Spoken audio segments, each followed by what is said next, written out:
Good morning, everyone. Yesterday we talked about the types of fracture. That there are six type of fractures. आपका stress fracture, green stick fracture, comminuted fracture, transverse fracture, complicated fracture, open fracture, and simple fracture. Today we talk about the common causes of fracture. What are the common causes? क्या क्या कारण हैं जो आम तौर पे fracture हो सकता है जिसकी वजह से। The first is fall from the height. Height से गिरना और आपकी बॉडी का प्रॉपर बैलेंस ना बनना, आपके लेग्स के ऊपर आपके जॉइंट्स, आपकी बोन्स का टूट जाना। सो this is the common fracture, common cause of A fracture. Second आता है direct blow on the bone. हड्डी पे डायरेक्ट आपका ब्लो होना, means direct hit on the bone, तब आपके फ्रैक्चर होने के चांसेस ज़्यादा रहते हैं। रेपिटेटिव फोर्स और over use the fatigue bone can cause the stress fracture. Stress fracture जब मैंने आपको बताया था तो उसका मेन रीज़न यही था कि जब आप थकी हुई मसल से, थकी हुई हड्डी से ज़्यादा वर्क लेते हैं, over use the fatigue bone, it can be the cause of fracture. Next आता है अननेचुरल मूवमेंट्स। जब आप कोई अननेचुरल मूवमेंट्स की ट्राई करते हैं, लाइक फ्लिप मारने की या रोल होने की, जब आप अननेचुरल मूवमेंट्स की ट्राई करते हैं तो कई बार आपका जो बॉडी वेट है वो प्रॉपर जॉइंट्स या एंकल पे नहीं आ पाता और बोन आपकी फ्रैक्चर के चांसेस ज़्यादा हो जाते हैं। नेक्स्ट आता है physical overload to a fatigue muscle. जब कोई मसल थक जाता है तो उस पर फिजिकल ओवरलोड, मतलब उसको कुछ उठाना या उससे कुछ लिफ्ट, उसके रेसलिंग में जैसे आप यूज़ करते हो वेट उठाना। सो अननेचुरल मूवमेंट्स में जब आप फटीग मसल्स का यूज़ करते हो, फिजिकल ओवरलोड देते हो, तो फ्रैक्चर होने के चांस ज़्यादा हो जाते हैं। लास्ट है lack of calcium becomes our bones weak. Lack of calcium, क्योंकि बोन्स हमारी मेनली कैल्शियम से बनी होती है और जब हमारे शरीर में कैल्शियम की कमी हो जाती है तो हमारी बोन्स वीक हो जाती हैं। इस टाइप का एक फ्रैक्चर था ग्रीन स्टिक फ्रैक्चर, जिसमें आपकी बोन्स टूटती नहीं थी, सिर्फ उनकी फ्रेम डिफॉर्म हो जाती थी वो बोन। और ये जो फ्रैक्चर है ये below the age of 8 years children में पाया जाता है, उनको होता है ये, जिनकी बोन्स वीक होती हैं। So these are the common causes of fracture. Next आता है कॉमन प्रिवेंशंस। हम इन कॉमन कॉजेज जो अभी मैंने कारण बताए हैं फ्रैक्चर के, इनके कॉमन जो हैं प्रिवेंशंस क्या क्या हैं, प्रिवेंशंस इनसे कैसे बचा जा सकता है, कॉमनली हम क्या क्या यूज़ कर सकते हैं। The first is using the protective equipment of all sports. हर एक स्पोर्ट्स में कुछ प्रोटेक्टिव इक्विपमेंट्स होते हैं। जैसे जब हम फुटबॉल पहनते हैं, फुटबॉल खेलते हैं तो स्टड्स होते हैं, स्पेशल शूज़ होते हैं फुटबॉल के।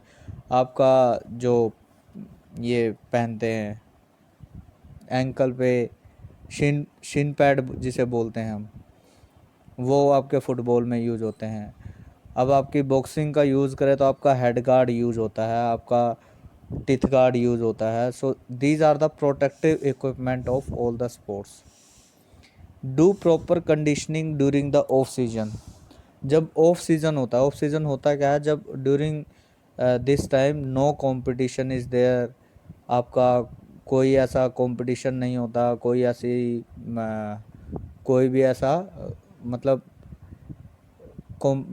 You can say that competition ही लगाओ, कोई कंपटीशन जिस टाइम नहीं होता, ऑफ सीज़न चल रहा होता, आपको खुद की प्रैक्टिस करनी होती है, तो उस टाइम पे आपको अपनी बॉडी की प्रॉपर कंडीशनिंग करनी चाहिए। कंडीशनिंग मीन्स आपको एक्सरसाइज नहीं छोड़नी चाहिए, ताकि आपकी बॉडी जो है रेगुलर एक्सरसाइज मोड में रहे। जब आप एक्सरसाइज छोड़ देते हो आपकी मसल्स जो हैं वो वीक हो जाती हैं या फिर स्टिफ हो जाती हैं, फ्लेक्सिबल नहीं रहती। सो जब प्रैक्टिस का टाइम आएगा, कंपटीशन का टाइम आएगा, तो उनको एकदम प्रॉपर यूज़ में लाने का टाइम लग जाता है फिर। So these are the common preventions. और जब हम उनको एकदम यूज़ करते हैं तो उन पे थोड़ा भी डायरेक्ट हिट आपका फ्रैक्चर कर देता है उस पर। Use good quality of sports equipment. आपके जो इक्विपमेंट्स हैं जिसको पहन के आप खेल रहे हो तो आपके गुड क्वालिटीज़ के होने चाहिए, अच्छी क्वालिटीज़ के होने चाहिए। Always play on a well level play field. कोई भी गेम किसी भी ऐसे ग्राउंड में नहीं खेलनी चाहिए जो उबड़ खाबड़ हो, जिसमें गड्ढे हों, जो लेवल ना हो। सो जब भी आप खेलो तो वेल लेवल्ड प्ले फील्ड पे खेलो, ताकि आपकी बॉडी का बैलेंस प्रॉपर बना रहे। जब आप रनिंग करें तो आपका पैर किसी गड्ढे में आके ट्विस्ट ना हो। Follow the rules and regulation of the game. Every game had some rules and regulations. So हमें ऐसी हर गेम के रूल्स एंड रेगुलेशन से को फॉलो करना चाहिए। हर गेम के कुछ रूल्स एंड रेगुलेशंस होते हैं जिन्हें हम so these are the common preventions to avoid the fracture of the bone. So here our topic sports injuries is completed, in which we talk about the first soft tissue injuries, then joint injuries, then bone injuries.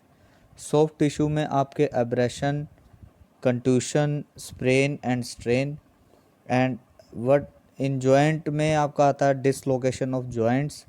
bone injury में आपके आते हैं fractures, stress fracture, green stick, comminuted, transverse, complicated, open and simple fracture, ये आपके fractures आते हैं। And what are the common causes, what are the common preventions. So this topic is completed.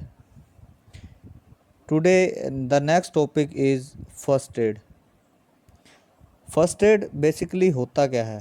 What do you mean by first aid? First means पहले, aid माने सहायता, सबसे पहले की गई सहायता।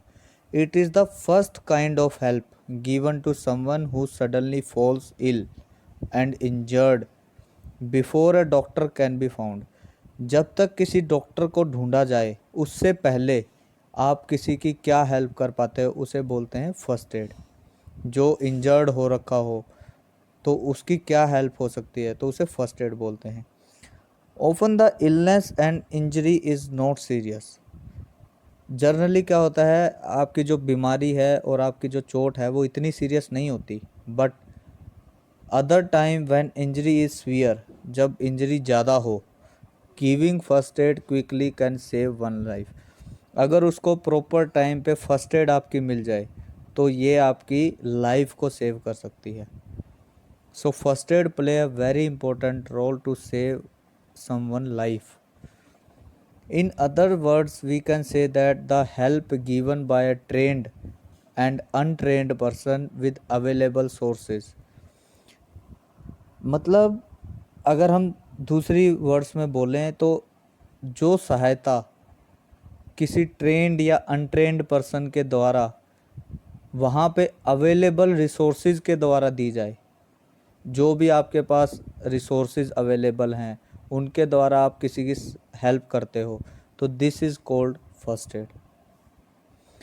सो एम्स एंड ऑब्जेक्टिव्स क्या हैं फर्स्ट एड के? The aim is to provide aid in emergency to the injured and ill person before regular treatment. Aim होता है कि किसी को हेल्प प्रोवाइड करना, किसी को सहायता देना in emergency to the injured and ill person.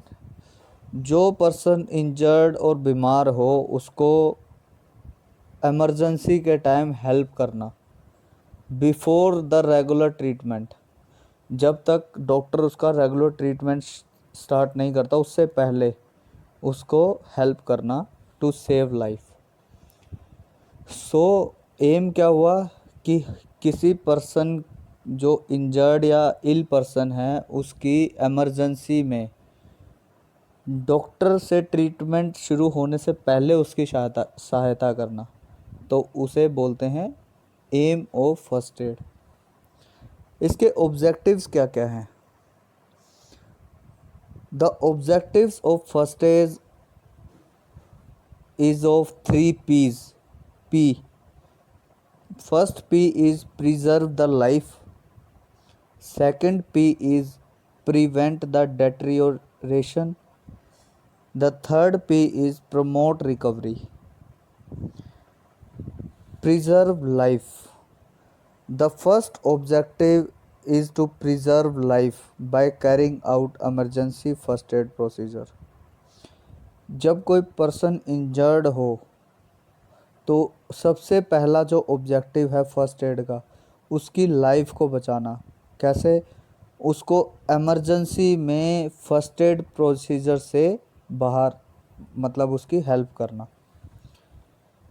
So this is the first objective of first aid, preserve life of an individual. Second is prevent deterioration.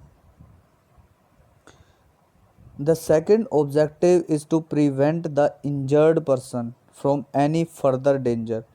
एक बार तो वो इंजर्ड हो चुका है, ठीक है, तो उसको सेकंड टाइम खतरे से दूर रखना। मतलब अगर उसको सेकंड टाइम चोट ना लगे तो इससे उसको दूर रखना। Prevent the person. One should make the area as safe as possible. जहाँ पे उस पर्सन को रखा जाए उस एरिया को सेफ रखना चाहिए, जितना भी हो सके उस एरिया को सेफ रखो। अगर आप खतरे को रिमूव ना कर सको, if removing the danger is not possible, one should to remove the patient from the danger. आप उस पेशेंट को वहाँ से शिफ्ट कर दो। अगर आप खतरा हो सकता है कि आप खतरे को रिमूव ना कर सकें, तो आप उस पेशेंट को वहाँ से दूर ले जाओ and call the specialist help, और डॉक्टर की हेल्प लो।